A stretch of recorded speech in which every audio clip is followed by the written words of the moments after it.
Grabe, small but terrible. Muntik akong atakihin sa puso, darling.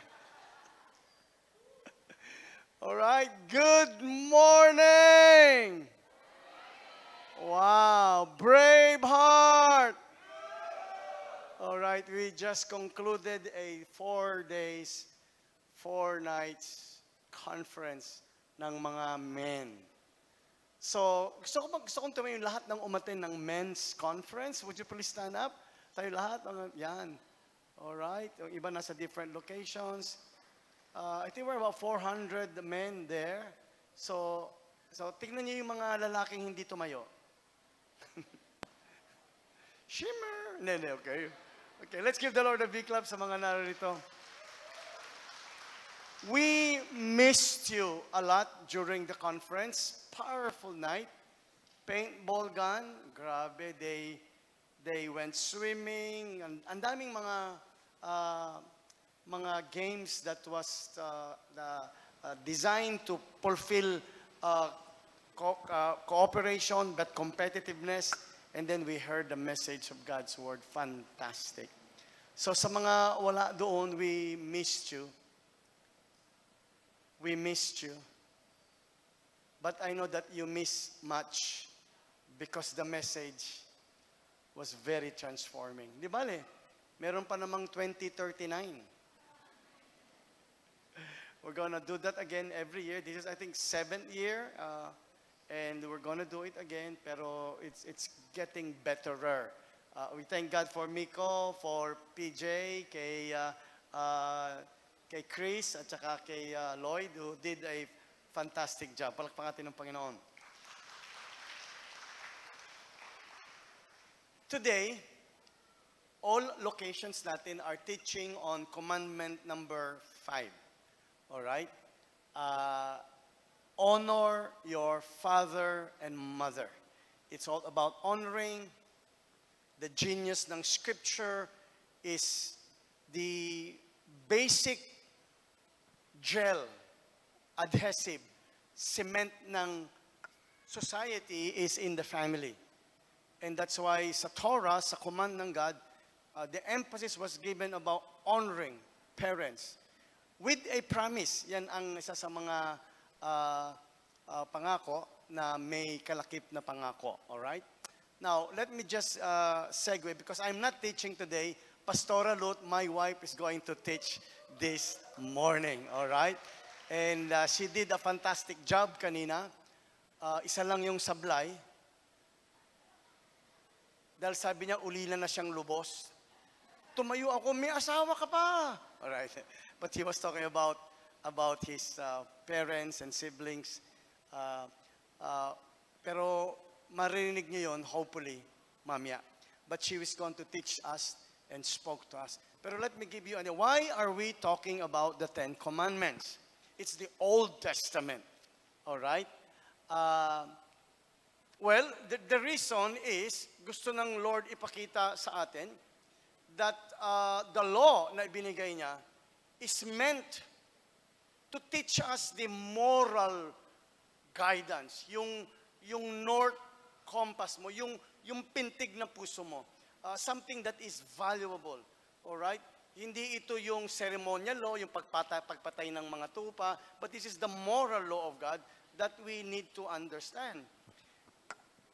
In the Old Testament, ibinigay ito kasi from the beginning, gusto ng Lord ang tao ay lumakad ng malapit sa Kanya para yung rumaragas ang pagpapala, yung walang hintong biyaya, talino, galing, the invincibility, the immortality ng tao, at its best, mararanasan eh. Kaya lang dahil nagkasala ang tao, may pumasok na anay o lason, na unti-unting naging marupok ang tao. Sa kanyang karupukan, hindi na niya kayang gawin ang tama. Kaya mas malakas ang demonyo o ang mali o ang chismis o ang lason because nang pumasok ang lason sa perfect image ng God sa tao, unti-unti hindi na makaya ng tao kasi God created man to obey and walk with Him. Kapag nalihis ka, Hindi is nawawalan si Lord, nawawalan ka, humihina ka, rumurupok ka kaya ang ulo mo lagi kang lito, tuliro. Wala kang peace. So, God gave the Old Testament to show us the way to live a blessed life. However, dahil nga meron tayong lamat, kahinaan, may laso na sa puso natin, try as you much, you cannot fulfill the law of God. Miski yung maging religyoso ka, I promise, yung self-will, determination, you cannot because nga frail ka, mahina ka. You are a picture of may lamat na buhay. And this is why Jesus Christ came. Alright? Baliwala na ba ang Old Testament? Hindi. Baliwala na ba yung Ten Commandments? Look at this, the Bible says, alright?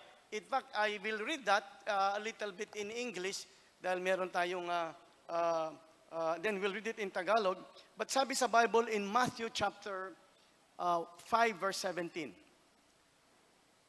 Sabi dito, do not think that I have come to abolish the law or the prophets. I have not come to abolish them, but to fulfill them. Alright? To fulfill them. Alright? So ang sinasabi ni Jesus Christ, the law, galing kay God yun is perfect.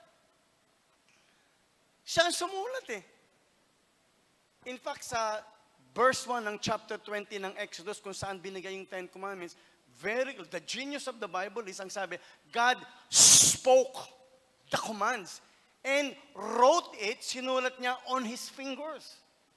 So talagang may stamp ito ng God.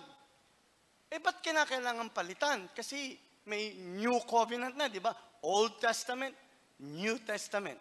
Alright? Kasi nga, hindi na kaya ng tao sa sarili niya to do it. That's why Jesus, sabi mo, Jesus, everybody say, Jesus came to earth to fulfill all the requirements of the law.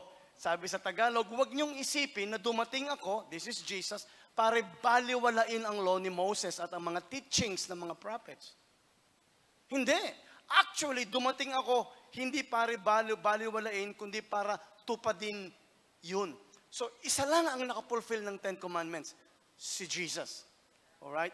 And because Jesus fulfilled the Ten Commandments, kung tayo ay na kay Jesus, you have, by virtue of tiwala kay God, you are fulfilling the Ten Commandments. Nakuha niyo?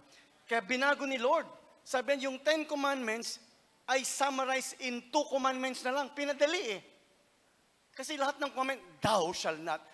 Huwag mong gagawin. Huwag mong gagawin. Kasi tendency natin gawin yun. Dalawa lang yung may huwag Yung walang huwag Alalahanin mo ang araw ng pagsamba at i-honor mo ang magulang. Yung 8, puro, huwag mong gagawin. Huwag mong gagawin. Negative, para malaman mo na talagang negative ka. Di mo kaya. Alright? So, let me tell you, sabi ni Jesus Christ, itong 10 Commandments, Jesus said, you can actually see this in a simple way, in 2 words na lang. 2 words, 2 statement. Sabi niya, tanong siya, anong greatest commandment? Tell us, sabi niya, this is the command of God. Thou shalt love the Lord thy God with all your heart, with all your soul, with all your mind, and with all your strength. That's the greatest. And equally the same, sabi niya, thou shalt love thy neighbor as yourself. So sabi nila, you can fulfill the law if you have love in your heart. Amen. Kasi wala tayong love. Suplado tayo, chismoso tayo, marami tayong hugot, lagi tayo naiinggit, galit tayo pag pinagkasabihan tayo. Mapanirang po, hindi natin kaya. Right? Kaya sabi na Lord, papadaliin ko na lang, 2 na lang yung law. Tingnan yung 10 Commandments, can you see that sa starting slide? Yung first 1, 2, 3, 4 has to do with God. Siya lang ang God, walang idol, huwag mong basusin ang pangalan ng Lord at i-honor mo siya. Yung first 4 is about loving God. Alright? Pero yung 6, from 5 hanggang 10, has to do with society, humans. 4 lang kay Lord, 6 sa atin. Ba't 6 ang sa atin? Kasi mas matitigas ang ulo natin. Alright? Kaya anong sabi? Honor your parents. Diyan ka galing. Okay? Tapos sabi, huwag kang papatay. Value life. Hindi sa'yo galing yan. Value life. Tapos thou shalt not commit adultery. I-honor mo ang marriage mo. Dahil ang daming mga batang may tama. Kasi may tama ang mga magulang. Tingnan mo yung katabi mo. Oo nga ako ay bunga. Di ba? Huwag kang magnanakaw. Sino sa inyo gustong manakawan? Di ba? Galit na galit ka. Pero sino sa inyo gustong magnakaw? Ay, gusto natin kunin yung sa kabila, pero ayaw natin kunin yung atin. So, the law, ang ganda. Anyway, so ito sinasabi ni Jesus Christ. Si Jesus Christ fulfilled. Kaya nga sa New Testament, meron siyang itinuro yung Beatitudes. Matthew chapter 5, 6, and 7, tinuro niya, ito ang constitution ng kingdom of God. Di ba? Blessed are the poor. Hindi nagmamayabang. Yung aba. Di ba? Blessed are those that hunger and thirst after righteousness. Di ba? Yung Beatitudes, sabi mo Beatitudes. Okay. Beatitudes. Beatitude. Ito dapat ang laman ng isip mo. Ito dapat ang attitude mo. When you do that, you are fulfilling the law. So this is why, as I bring this now to my wife to teach us about how to honor our parents, very, very important. The Old Testament, the Ten Commandments ay hindi dinisregard, but Jesus fulfilled the Ten Commandments. And this is why when we love Jesus, if we have Jesus in our hearts, the power of Jesus will drive you to become better, betterer, best, the best. Parang ngayon, di ba? Ba't ka nagsisimba? Ayaw mo nga magsimba. Nung una kang inimbita, simba-simba, kalookan yan. Pero nung nakinig ka ng minsan, tapos mukhang kang tinamaan ka, pero ayaw pampahalata, mayabang ka pa pero parang, wala nakakalam, pero parang, totoo nga ata yun May bumulong ka ng konti, Lord, kung totoo ka, ikaw na bahala sa buhay ko. Akala mo hindi narinig ng Lord, narinig. Kaya, after ilang buwan, umaatin pa ka rin, pero umaatin ka na, pero ayaw mo. Pero parang may naghahatak sa'yo sa church. At parang, tama. Ngayon, pataas-taas ka na ng kamay. Dati ito lang tumataas, yung paa ganyan lang. Ngayon, tinataas mo na. Di ba? Tapos gusto mo lang dumating maaga. Pag tunay ka kasi anak ng Lord, hindi ka na pababayaan. Kakatuking ka, liligawan ka, hanggang sa maintindihan mo ang tunay na kaligayahan. Hindi yung babae mo, lalaki mo, hindi yung negosyo, hindi yung pera, hindi yung panaginip mo magkaroon ng malaking bahay at maging kilala. Hindi, kasi pag dumating ka doon, bitin ka pa rin, tuyo ka pa rin, hindi ka pa rin masaya pag nadating ka doon. Sinasabi lang, ang tunay na kasiyahan, anak, if you follow me. Bakit? Kasi number 1, alam ko ang mabuti sa'yo. Number 2, kilala takaw, kilala kita, alam ko kung paano ka tutulungan. Yung asawa mo hindi kayang tulungan, sigaw ng sigaw, nanay mo lagi sinisipa. Pero ako kaya kitang tulungan, anak. Pero sumunod ka kasi pag hindi ka sumunod, ikaw din ang kawawa. Napakabuti ng Lord, amen. Kaya ako nagpapasalamat ako, na-born again ako. Na-born again ako 51 years ago. Okay na ako nun. Pero tatapatin ko sa'yo, mas okay ako ngayon. Mas ramdam ko yung love ng God. Mas na-appreciate ko yung namatay sa akin. At unti-unti, sumasaya na yung misis ko. Nung nagpakasal kami, mahal na mahal niya ako. After 2 years, parang hindi niya na ako mahal. Pero after 3 years, hindi, mahal ko talaga. Hindi makatakas sa kasalan. Minahal na lang ako, amen. Kasi alam mo na kung anong pili Di ba? Nagbabago tayo, amen. Paano kung di kami Christian? Pagdating ng ika-3 taon, hiwalay na tayo. Amen? Buti na lang may Jesus. Amen, may Jesus. Hawakan mo yung katabi mo, miski hindi mo asawa yan. Sabi mo, huwag kang bibitaw.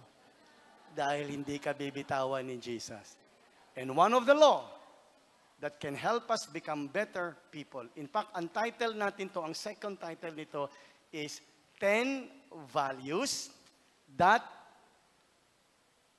Transform Families. 10 mga value that build strong families.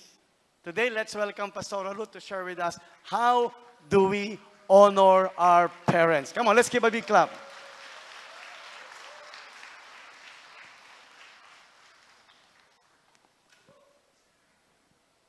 Good morning. Good morning. Good morning. Good morning. Good morning. This morning we will be discussing, tayo ay mag-aaral patungkol sa Fifth Commandment.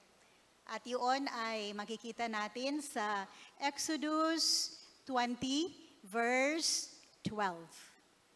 Exodus 20 verse 12. Yung aking notes. Let's read Exodus 20, verse 12. It says here, "Honor your father and your mother so that you may live long in the land that the Lord your God is giving you." It is the Lord your God who is giving you the land. And if you honor your mother and your father, you will live long in that land. Amazing, di ba? So, yes. Honoring our parents.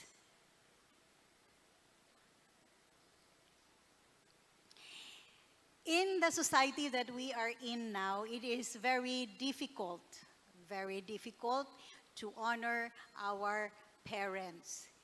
It is not encouraged anymore to honor our parents. Hindi na talaga binibigyan pansin na igalang natin ang ating mga magulang. Ang sabi, honor your parents. Hindi sinabi na isundin ang mga magulang. I-honor sila. Kasi nakita ng Panginoon na sa panahon ngayon, it would be very hard para sumunod sa mga magulang. Bakit? Unang-una, ang ating mga pamilya ngayon ay hindi na yung ideal families. Meron na tayong mga solo parents. Meron na tayong mga, alam mo yon, pang ilang pamilya ka na ba? Yung so dysfunctional that kapag ka sinabing sundin, sinong parent ang susundin mo? Yung parent na yung taong tumatayo ngayon as your parent ay hindi yun ang original na parent mo. Tapos magkahiwalay sila ng pananaw. So sino ang susundin? So it is very hard. Pero nonetheless, God is commanding us to honor our parents. Ang sabi, honor your father and your mother. Honor. Hindi sundin or hindi obey your mother or your father. So,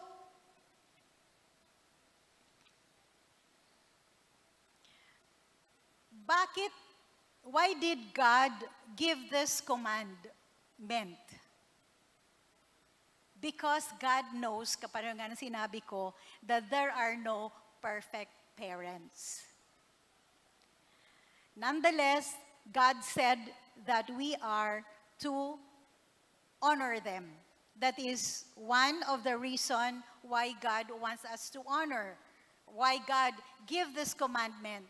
At ang pangalawa is we have to respect, pagka in-honor natin ang ating mga parents, there is a respect for, the respect for authority begins at home.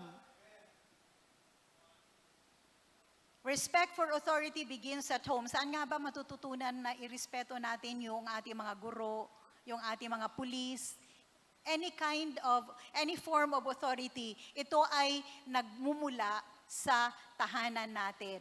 At pangatlo, ito ay nag-a-affect ng any kind of ng ating mga relationship. Yung nangyayari sa ating tahanan ay nakaka-apekto sa ating mga relationships at mga future relationship kapag ka ikaw ay syempre lumalaki na, hindi ka naman nanatiling sanggol, di ba? So, these are the three important points that we needed, kinakailangan nating isabuhay. Kinakailangan nating maintindihan na walang perfect parent. Kinakailangan nating maintindihan na ang authority ay nagsisimula sa ating tahanan at ang future relationships natin ay nabubuo sa pamamagitan ng pag-honor natin sa ating mga magulang. Kaya binigay ng God ang commandments na ito. Okay po ba yon? Yung tatlo, naintindihan nyo na mayroong tatlong punto ang God bakit ibinigay yung commandment number 5. Maliwanag po ba yon? Ngayon, paano natin i-honor ang ating mga parents? How are we going to honor our parents? Number 1, as a child, we honor our parents by obeying and respecting them. As a child, you obey and respect your parents. Ito ay makikita natin sa Ephesians 6:1 sa Living Bible. Sabi, "Children, obey your parents. This is the right thing to do because God has placed them in authority over you." So, you have to obey and respect your parents as a child. Proverbs 19:26, Living Bible, "A son who mistreats his father or mother is a public disgrace." Oh wow, kapag dinidisrespect mo pala yung iyong mga magulang at hindi mo sila ino-honor, it is a public disgrace. Parang nakakahiya, no? Parang ipinakita na, ay, ang batang ito ay walang modo. Amen. Yung parang ganyan. So, we obey and we respect our parents as a child. Number 2, as a young person, we honor our parents by accepting and appreciating them. Proverbs 23:22 says, "Listen to your father who gave you your life, and do not despise your mother." Proverbs 20:20, good news, "If you curse your parents, your life will end like a lamp that goes out in the dark." Bigyan ko lang diin yung Proverbs 23:22. Sabi, "Listen to your father who gave you your life, and do not despise your mother."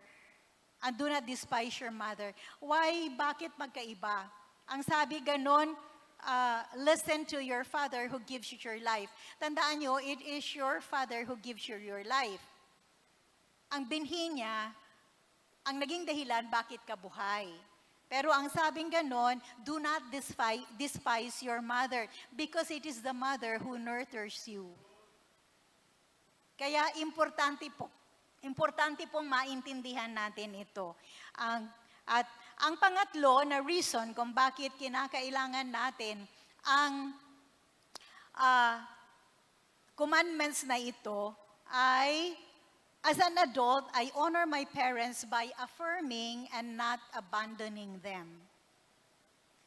Ina-affirm po kapag ka-adult ka na, ina-affirm mo po yung iyong mga magulang at hindi mo sila ina-abandon. Sabi ng Proverbs 3:27, "Do not withhold good from those who deserve it when it is in your power to act." Sometimes it is very hard. Mahirap po talaga ito dahil alam natin na hindi model or hindi perfect nga yung family. Sometimes we grow up having a grudge against our father or against our mother. And sometimes when we become adult, bata ka pa lang, sabi, paglaki ko lang, sige lang. Habang bata pa ako, sige lang, tiis-tiis.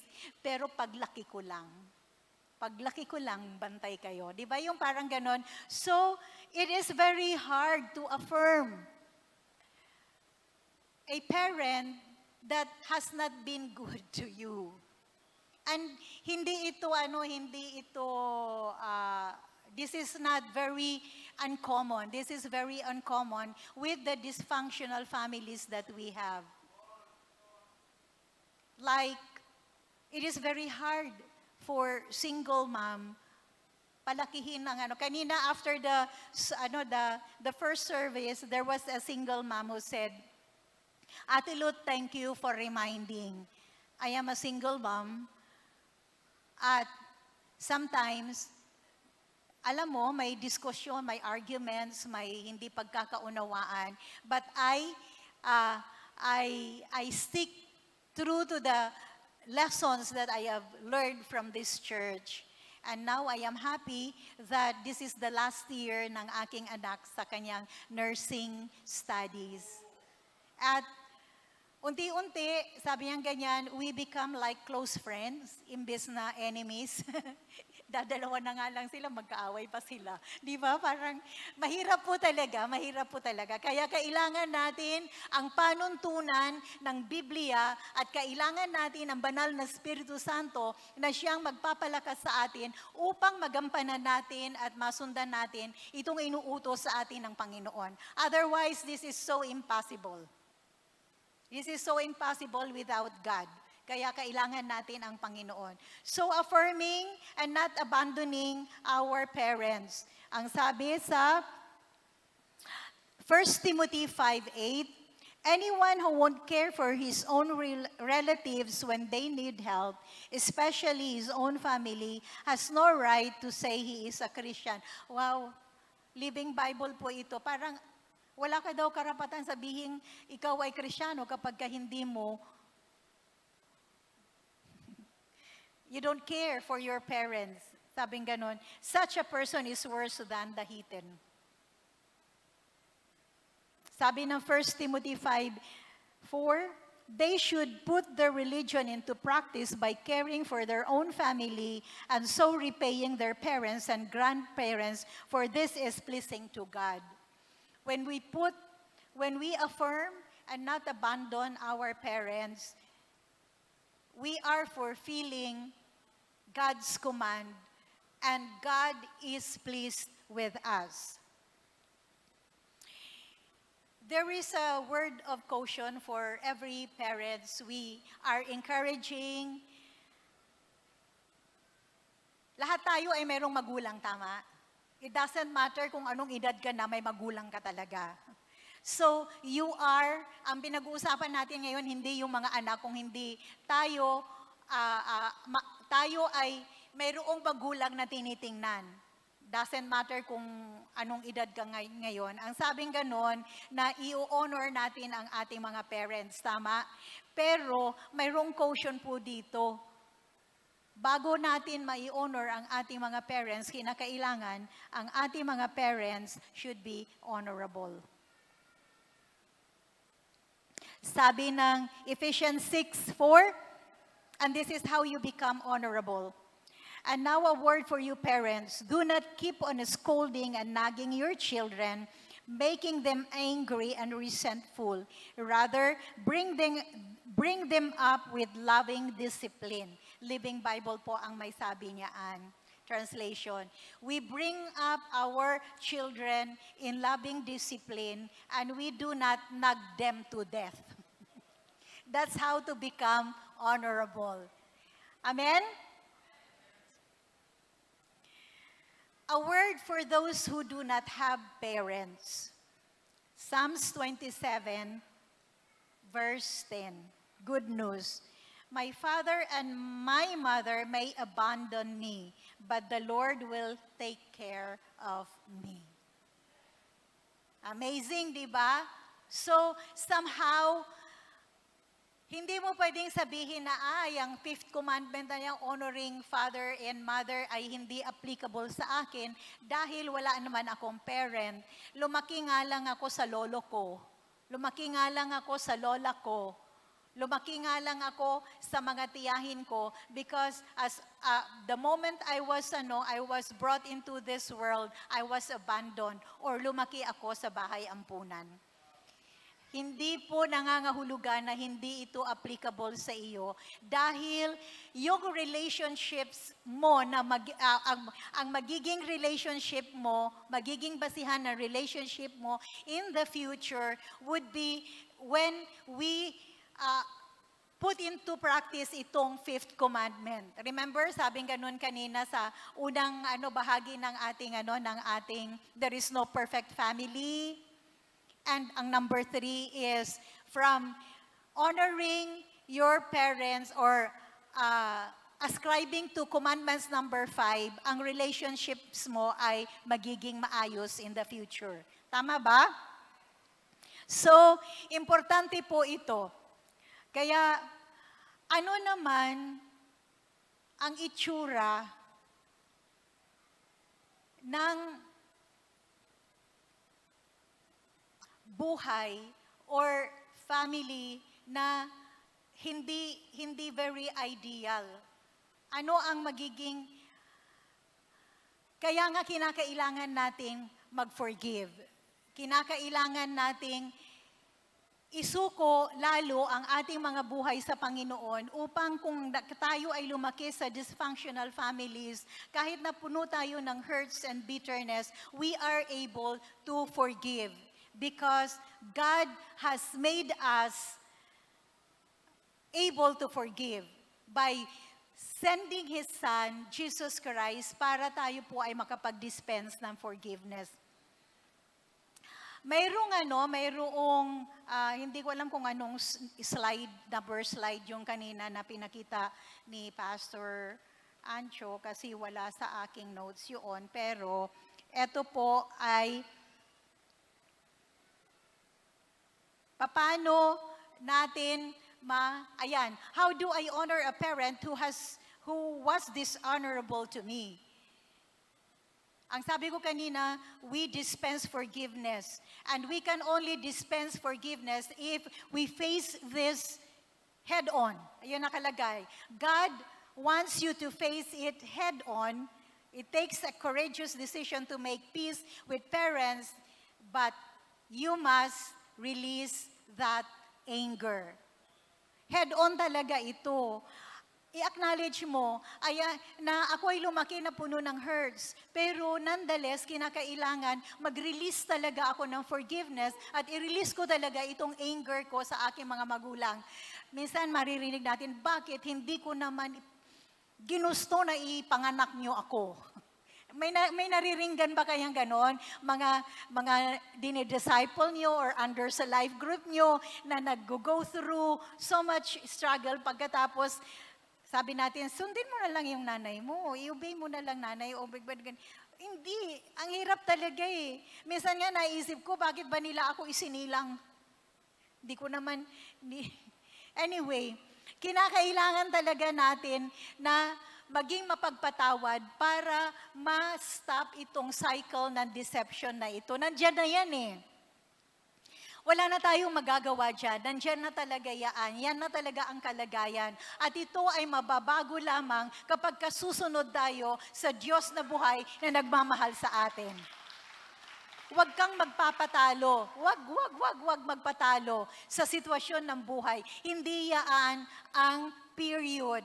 Mayroong ibubuti pa yan dahil ang Diyos na nagmamahal sa iyo at sa akin ay nagnanais na maranasan natin yung sinasabi niyang, life I give you and I give it to the full. Amazing ba? Naiintindihan ba natin? Na kapag nandiyan tayo sa cycle na yan, ay kinakailangan natin mag-release ng forgiveness at i-release natin ang ating anger. Mayroon dito yung poem na gusto kong mabasa as we come into conclusion. Ang sabi dito, naka-flash din siguro yan, you are who you are for a reason. Ikaw ay ikaw dahil sa isang dahilan. You're part of an intricate plan. Hindi ka singaw sa buho. You are part of an intricate plan. You are a precious, perfect, unique design. Called God's special woman or man. And man siguro pa. You look like you look for a reason. Kaya ganyan ang itsura mo for a reason. Huwag na tayong gumaya sa mga Koreano. Pilipino tayo. Joke lang. Our God makes no mistake.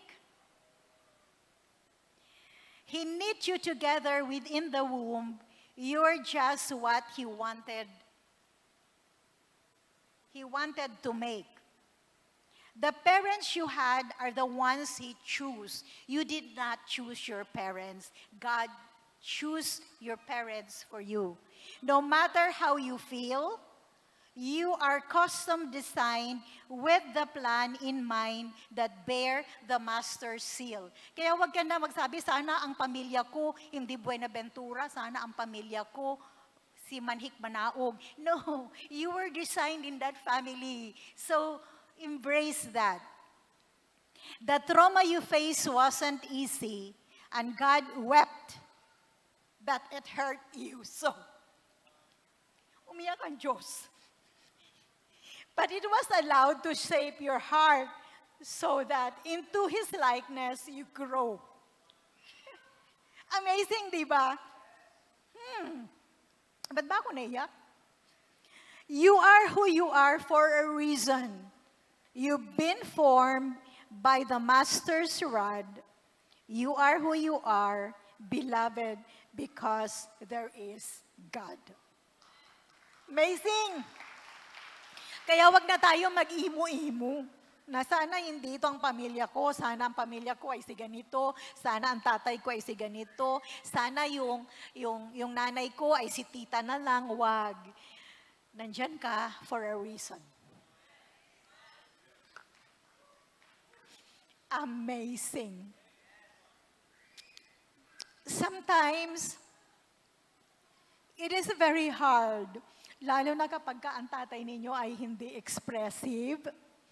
If some of the, I feel yung mga women dito sa church na had longed for Father's love but have never experienced Father's love. Lalo na kapag ikaw ay solo parent, tapos ikaw ay, kasi may solo parent na male, may solo parent na female. Pero mas malaki ang effect ng lumaking bata sa solo parent absence ng male authority. Kaya minsan, at kung hindi naman, yung father, ito kasi ang description kung bakit ang tatay natin ay hindi mga expressive. Unang-una, ang mga male ay talagang brusko yan sila. They're made for the wilds.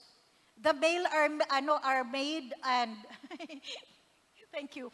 The males are made for the wilds. They are the hunters, they are the provider. Kaya bibihira sa kanila ang some of them are not present all the time na minsan kinukonstru natin as lack of love. Lalo na pagka girl ka, kasi ang sabi nila, kapag girl daw, malapit sa tatay. Pagka boy, malapit sa nanay. So, kapag girl ka, pagkatapos ang tatay mo ay feeling mo malayo sa'yo, akala mo hindi ka love. Pero meron isang poem dito na maiintindihan natin kung bakit ganon ang mga lalaki. At babasahin ko ito. Ayan o, fathers seldom say, I love you. Who among fathers, lalo na mga Pilipino, ang mga Pilipino ay hindi nagsasabing, I love you. Tatay, totoo ba ito na mga Pilipino, I love you sa kanilang mga anak? Ngayon na lang yan eh. Pero kung ikaw ay pinanganak na 1950s, yung mga tatay noon hindi nagsasabi ng I love you sa kanilang mga anak. Ang tatay ko hindi nagsasabi sa akin ng I love you, pero hindi ako nagkulang ng father's love. Anyway, eto father seldom say, I love you. Though the feeling's always there, but sometimes those three little words are the hardest one to share. It's very hard for the fathers to say, I love you. The father says, I love you in ways that words can't match. Wow, hindi daw ma-describe. With tender bedtime stories or a friendly game of catch. You can see the words, I love you, in the father's boyish eyes when he runs home all excited with a poorly wrapped surprise. Di ba yung tatay, pagka may pasalubong, balot dahon ng saging?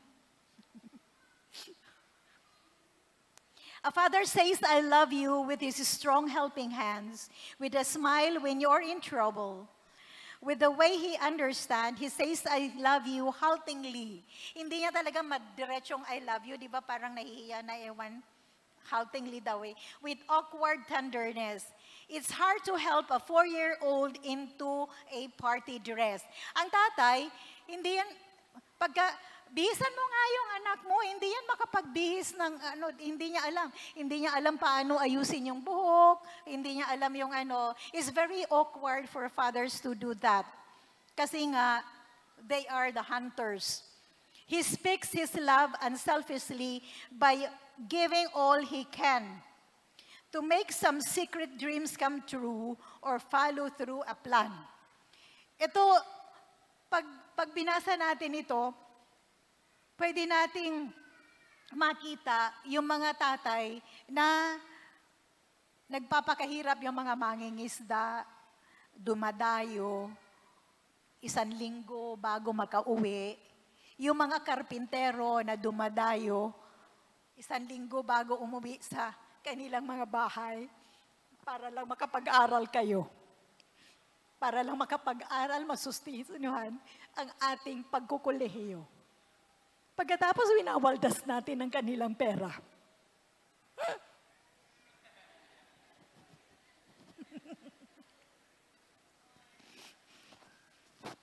Kaya nga hindi ko ito binasa kanina eh. Si Anjo nagbasa nito kanina. Para lang ang iyong dream I would come true. Amazing. Or ang iyong plano na maging piloto I would come true. Ang iyong plano na maging nurse would come true. A father seldom spoke love, sounds clearly through the years, sometimes in pearl of laughter, sometimes through happy tears. Perhaps they have to speak their love in a fashion all their own because the love that fathers feel is too big for words alone. Kaya mga anak, lahat naman tayo anak, di ba? Kung nagwi-wish ka na ang tatay mo ay expressive, huwag mo nang asahan yun kasi ang tatay talagang hindi expressive.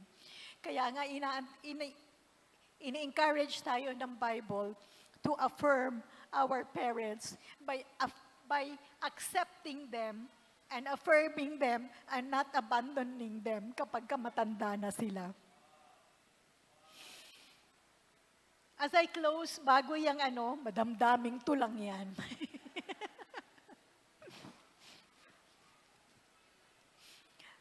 Nung pinag-aaralan ko ito, yung book ni Stuart Briscoe na The 10 Commandments, Playing the Rules. Dito sa dito sa 10 Commandments na ito, as I close with this, merong kwento. Matanda na yung kanyang mga magulang. Pagkatapos, di ba kapag matanda na, minsan nanginginig-nginig na. Pagka kumakain sila magkakasamang pamilya, kasama yung kanyang mga apo, yung tatay niya, particularly, nagkakalat. Kasi syempre hindi na makasubo ng ganyan or kaya nagkakalat na. Tapos wala na silang pasensya para alagaan yung kanyang magulang. So ang ginawa nila, hiniwalay ng lamesa. Very crude nga ang nangyari dito kasi there was a time na hindi na siya makahawak din ng spoon. Alam mo yung ginawa ng mga magulang, ng mga anak, ginawan siya ng tro. Alam mo yung tro? Yung parang kainan ng baboy. Kasi hindi na nga siya makahawak ng spoon. So, doon na lang One time, yung mga anak ng mga magulang na ito, nakita nila nasa shed one time.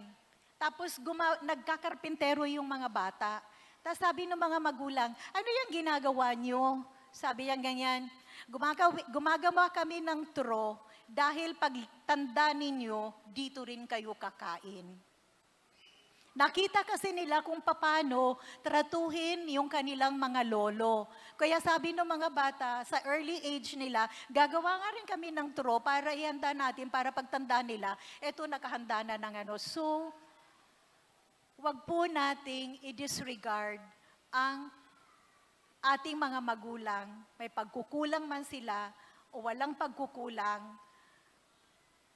wag po nating ipagkait ang pwede nating ibigay ngayon na mga malalaki na tayo. Ngayon na nakakatayo na tayo sa ating mga sariling paa, wag po natin silang pagkakaitan. Tatanda din tayo, darating din tayo. Ako nga pala, matanda na. 70 na nga pala ako, no? Wag niyo akong i-abandon, ha? Kayo yung mga anak ko, kaya wag niyo akong i-abandon kapag ako yung uugod-ugod na. So anyway, meron po ba tayong natutunan? Ano po ang una nating yung gagawin? As a child, we have to obey. We have to obey and respect. As a young person, we should accept and appreciate our parents. And as a young adult or an adult, we should be affirming and not abandon our parents. Amazing? Amazing po ba itong ating pinag-aralan ngayong umaga? Ngayong umagang ito. So, I have an assignment for you to do. Kapag ganung nabasa ninyo, narinig nyo yung poem, narinig nyo yung ganito, bigla nyo naalala yung mga magulang nyo na hindi nyo na nadadalaw, na hindi nyo na nasa probinsya or somewhere else, or hindi nyo kasama dito, siguro, take time to just call and say, "Hey mom, I'm still here." Or kung gusto nyo namang dalawin nyo ngayon, dalhan nyo ng saging, wag ng apple, kasi matigas na yun eh. Hindi na nila kayang kainin yun, so just banana for potassium. Okay po ba? Okay po ba? May natutunan po ba kayo sa madamdaming nating 5 commandments?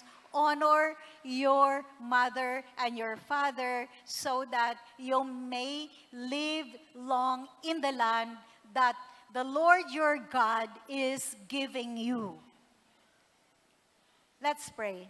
Lord, maraming salamat sa iyong mga katuruan. Maraming salamat na ikaw ang siyang kumikilos sa aming mga buhay. Maraming salamat na itinutuwid mo ang aming mga puso upang kami ay lubusang maging isang ehemplo ng isang individual na nagmamahal sa Diyos, isang individual na nagpapasakop sa Diyos, isang individual na puno ng kahinaan, ngunit nagnanais na bigyan ka ng kaluguran. Maraming salamat, Panginoon, sa iyong banal na Espiritu Santo na siyang kumikilos sa aming kalagitnaan at ang lahat ay magsabi ng Amen.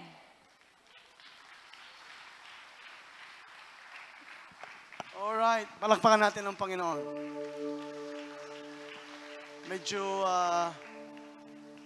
iba yung presentation niya kanina, iba ngayon. Pero pag pinagsama natin, kulang pa rin. Kasi so much is in this command. The first command about relationship has to do with family. Pero mo sa understanding ng Torah, which is the Old Testament, teaching on the Old Testament, this is actually one of the hardest, emotionally laden command. Because the greatest pain ng buhay ng tao has more and much to do with relationships. And where does relationship starts? In the family. Well, generation had passed. Marami na tayong hindi naintindihan, naalaman, na itago na yung katotohanan ng maraming kasinungalingan. So really felt like this should be something we should be discussing more and more. Pero Pastor, ba't mo sinabing ito yung pinakamahirap na command. Because most of us, if not all of us, has been hurt by relationship na nag-start sa ating parents. Before you judge your parents was also hurt by your lolos and your lolas.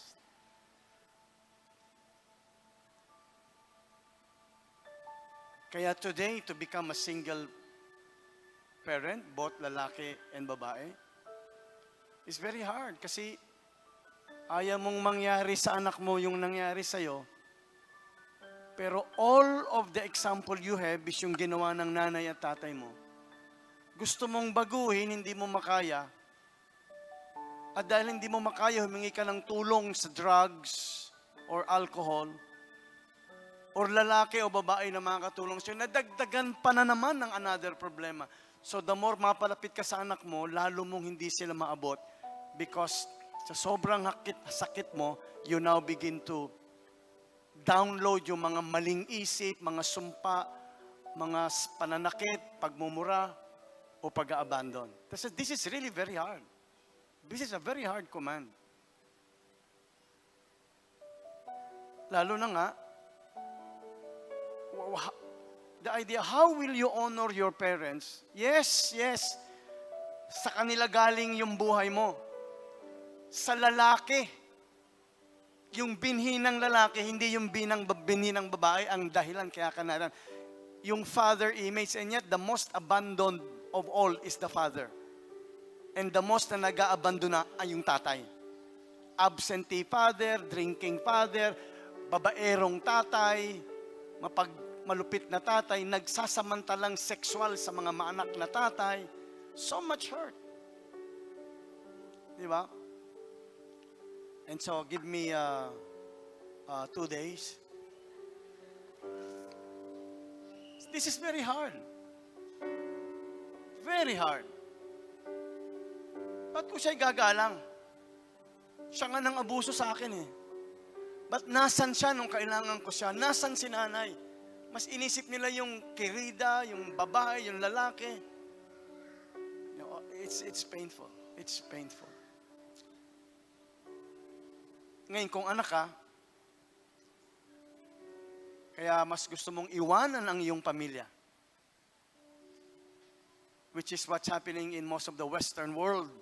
They don't care for family. They want to go alone. They want to go to the world.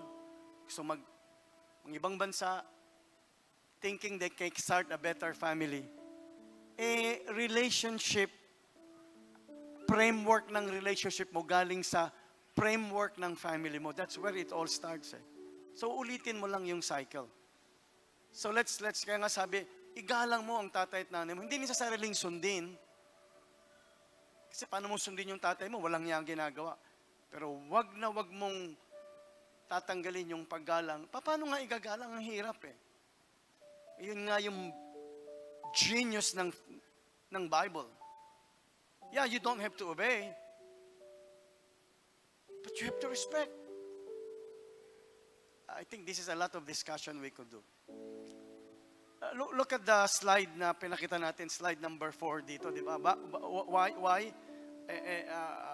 How do you honor and why did God command that? Number 1, di ba? Because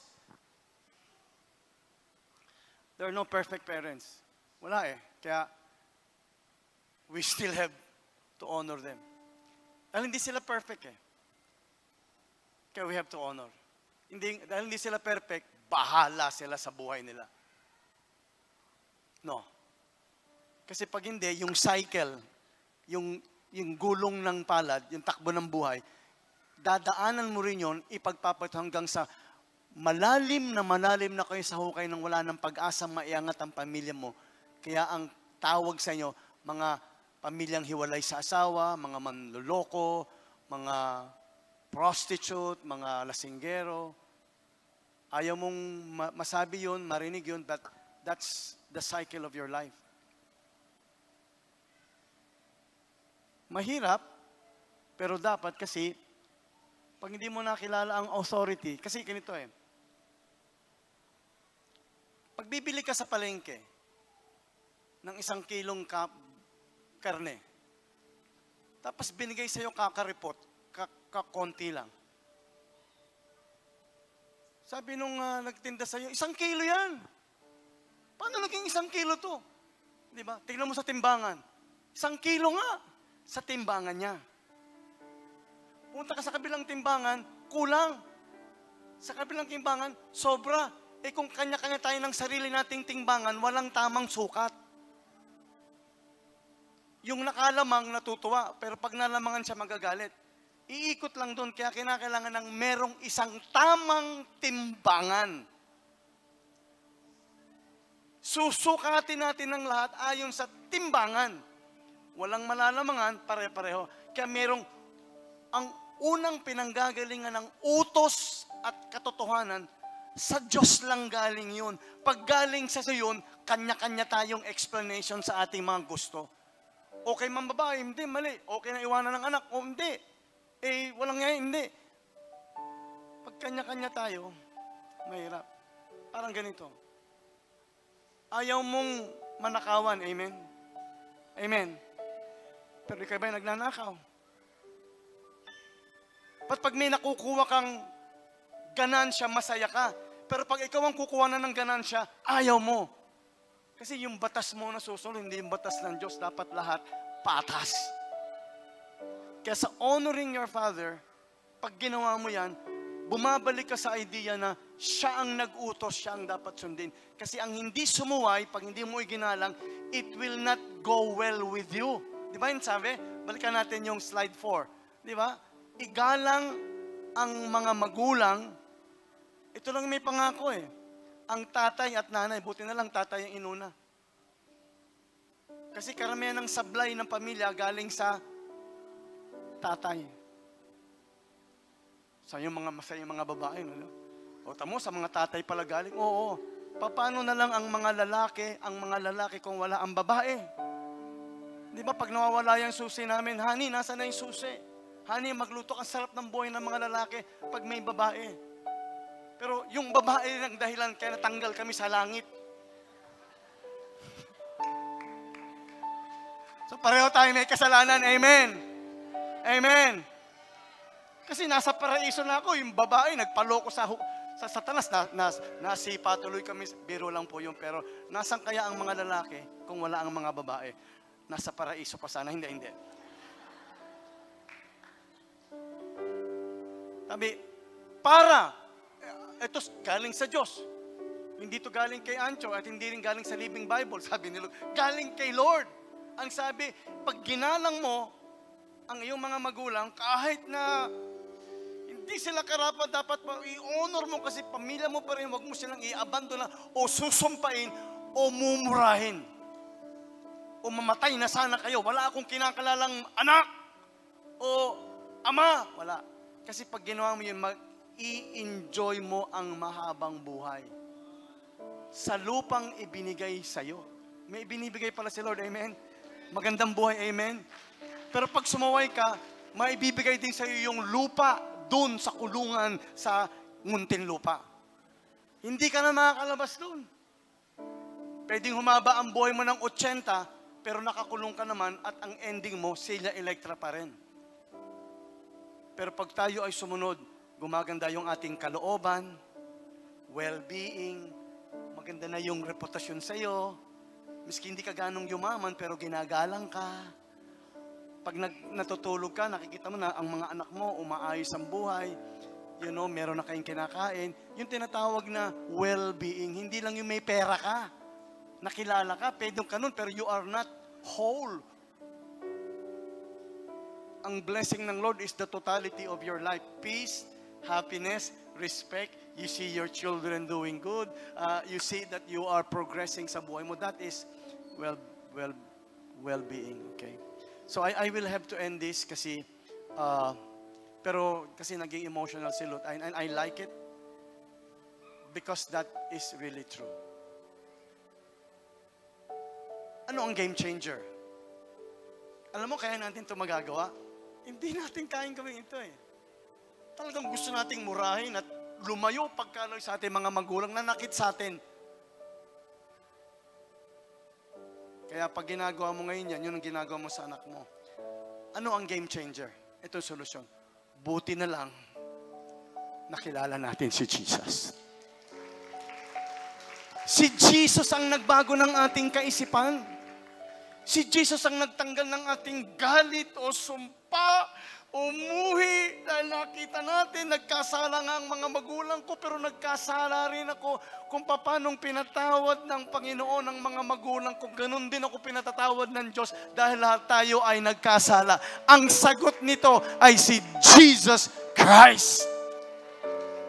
Kaya nga, He fulfilled the law. So if you are in Jesus, kaya alam mo, to your advantage that you love Jesus, obey Jesus, worship Jesus, read His Word. Kasi kung gagamitin mo yung galing mo, diskarte mo, lalo ka napapalayo, akala mo ang ending mong maganda. Kasi the moment you snap out of life, anong life? Yung physical life. Yung life mo na akala mo okay. Hindi magtatagal yan. Sa edad ko at edad namin ni Lot, marami akong mga kilalang mga artista, singer, basketball player. Ang tanda na nila ngayon. Paborito ko yun si Basil Valdez, di ba? Ngayon at kailanman, pero kung isang araw nakita ko siyang tanda-tanda na niya. Tatanda tayong lahat.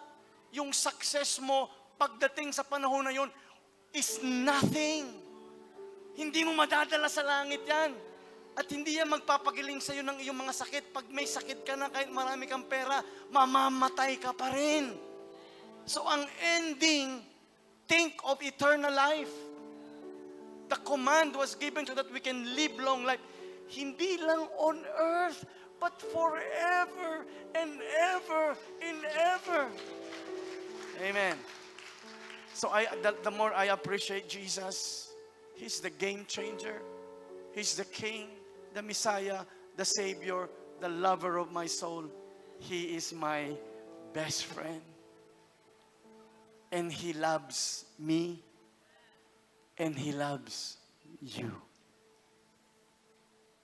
Talagang nasaktan tayo at nakasakit tayo. Amen? Amen? Amen? Pero ang hiling ko lang talaga sa inyo, sa mga naritong galit sa inyo mga tatay, o masama ang loob ng mga nanay, o ang feeling nyo walang panahon ng tatay. Kasi generally, sinabi nga nila, generally, pag nakapunta ka sa Muntinlupa, mas maraming lalaki. Bakit? Pag pumunta ka sa larangan ng engineering, sa mga matataas na building na tinatayo, puro lalaki. Pag pumunta ka sa larangan ng pagiging sundalo, mas maraming lalaki. Kasi yung lalaki ang nauunang dapat magbuwis ng buhay para yung mga anak niya ay magkaroon ng pagkain. Tulad nga sinabi ni Lot, yung nanay naghihintay lang sa dalang pagkain ng tatay. Pero yung tatay, 4 na araw na nasa dagat, napakalungkot, para lamang maghuli ng isda sa init ng araw, sa pagod, at meron pang peligroso mangyari, baka kung ano mangyari doon, pero nagtataya ang mga tatay. Yun ang way of their love to all of you, all of us. Nagtsatsaga ang ating mga tatay. So wag niyong masyadong husgaan ng mga tatay niyo. Kaya minsan pag uwi niya, napakadumi pa ng bahay, nagdidiman pa yung babae. Sabi ng lalaki, walang diyang buhay to, lahat ginagawa ko, tapos ako pa may kasalanan. Pag uwi ng tatay, dapat may sinaing naman kayo. O nandiyan ka na, magsaing ka na. Huh? Doon niyo ipakita pagmamahal ng inyong mga babae. Bigyan niyo ng pagkakataon yung lalaki maging lalaki. Kaya marami ngayong mga lalaki, mga bata, lumaki sa piling ng mga babae, kaya maraming mga bakla ngayon. Bakit? Kasi ang larawan ng buhay nila ay puro babae. Walang masama kasi nurturer ang babae. Pero tama si Lot, ang lalaki malapit sa babae kasi kinakailangan nurture, pero ang babae napalapit sa lalaki. Pero pansinin nyo, dapat sa bahay, sino nagdidisiplina? Yung tatay. Eh kung ikaw nagdidisiplina, talagang mas ayaw ng anak mo sa'yo. Kasi si nanay, sige, halika, hayaan mo na si tatay mo. Ang tatay mo, dambuhala talaga yan. Hindi siya nagdidisiplina eh. Pero pagdating ng araw, ano sasabihin natin? Sundan mo ang yapak ng tatay mo. Hindi ko naman po sinasabing huwag niyong sundan ang yapak ng mga nanay niyo. Pero kung ikaw ay lalaki at miski babae, tignan mo ang modelo ng iyong tatay. Wish ko lang maraming tatay na born again. At wish ko lang sana marami mga tatay at kabataan na born again. At brave heart. Di ba? Brave heart. Kaya tayo tuturuan. Amen. Hindi ko na kayang tapusin ito. Pero tatapusin ko na. Salamat, Lut. We love you. And to all of our locations, ito rin ang tinuturo nila. Minus lang itong ginagawa ko ngayon. But lahat ng mga babae, lalaki, please love your parents. Honor them. Honor them. Respect them. Miski kung anong ginagawa nila, huwag niyong kakalimutan. Huwag niyo silang mumurahin. Huwag niyo lang silang aabandonahin. At the end of the day, kung anong ginawa mo sa kanila, gagawin din ng magiging mga anak mo. Dahil gaya lang yan. Sino sa'yo nagnanais? Panginoon, Pastor, sana ma-break yung cycle, yung ikot ng buong mundo ko. Sana maputol na, nawala ng hinanakit, samaan ng loob, tampuhan, hindi pagkakaunawaan. Sana maging tunay na mga kapatid ko, mga babae, maging magalang, marunong mag... Sino sa inyo, college na, hindi pa marunong magsaing? Punta kayo sa bahay namin. Tuturo ko kayo mag-alaga ng aso. Amen. Ha? Dapat lahat. Amen. Yung iba ayaw tumingin sa akin, hindi talaga marunong magsaing. Si Ira, magaling magsaing yan. Magaling ka magsaing, Ira. Galing ako magluto ng ulam. Pritong iklog. Wala pang luto. Shh. Nilagang iklog. Tsaka iklog na babasagin mo lang, lagay mo sa mainit na kanin. Pwede na, walang luto-luto. Iklog pa rin yun. Amen. Do you love Jesus? May natutunan ba kayo ngayon? Ano sabi ni Ate Lut nyo? Mamaya, wag ngayon. Paglabas nyo, text mo si nanay. Kung wala ka ng nanay, si ate, si kuya, si uncle na nagtulong sa'yo, sabihin mo, Uncle, gusto ko lang sabihin sa'yo, kailangan ko ng 1,000 ngayon. Sabihin mo, lubusan ako nagpapasalamat. Sa napakaraming hirap at pagtsatsaga, alam ko hindi ka perpekto at hindi ako perpekto. Pero naitay, natututunan ko sa simbahan, sa aral ng salita ng Diyos. Ginagalang kita bilang mga magulang ko. Palakpakan natin ang Diyos. Amen. Tayong lahat ay tumayo. Lord, maraming salamat. Ang nagbabago ng aming pananaw at ugali at gawi, kaya araw-araw nag-iiba kami, Lord. Gusto naming mabago. Maraming conflicts kasi ang dysfunctional na ang family. Pero dahil dysfunctional, magwawala na ba kami? Dahil naguluhan kami, manggugulo na ba kami? Kaya Lord, kaya kami lalong lumalapit sa iyo. Jesus, you are the way, the truth, and the life. We want to obey you, Lord, to honor our parents, to never abandon them, and as Christians, Jesus follower, mababago ang aming kapitbahay, kaibigan, kamag-anakan, because nakita nila, may mga sumusunod sa utos mo, ginagawa sa tulong ng Espiritu Santo, at dahil si Kristong nasa puso namin. Pagpalain mo kaming lahat. Pagpalain mo. Lord, nagpapasakop kami sa iyo. We obey you. We thank you. We love you. Thank you for the word. In Jesus' name. And everybody say, Amen. Let's give the Lord a big clap.